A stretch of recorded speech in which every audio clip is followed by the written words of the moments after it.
تلنگانہ ریاست میں زمینداروں اور جاگیرداروں کے استحصال سے مزدوروں عوام الناس کو روکنے کے لیے مسلح جدوجہد تلنگانہ کے دوران شہید ہونے والی پہلی مجاہدے تلنگانہ چاکلی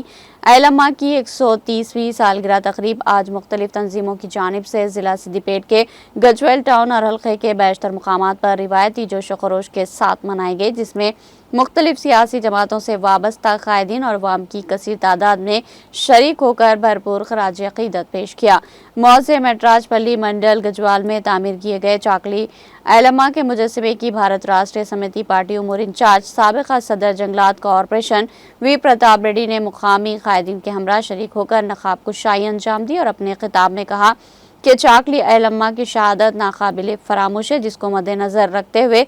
نظر انداز نہیں کیا جا سکتا۔ انہوں نے ظالمین کے ظلم سے ریاست کی معصوم عوام اور مزدوروں کو محفوظ رکھنے کے لیے دلیری کے ساتھ دشمن کا مقابلہ کیا۔ وی پرتاپ ریڈی نے چاکلی ایلما کی شہادت کے واقعات کو آنے والی نسلوں تک پہنچانے کے لیے نصابی کتب میں شامل کرنے کا مطالبہ کیا۔ اس موقع پر سابقہ صدر بلدیہ NC راجہ مولی گپتا، سابقہ کونسلر درگا پرساد ملیشم، کشن ریڈی، چندو، محمد وسیم خان، شیخ محمد حیدر پٹیل، وینکٹ سریدھر نرسملو اور دوسرے قائدین بھی دونوں تقاریب میں موجود تھے۔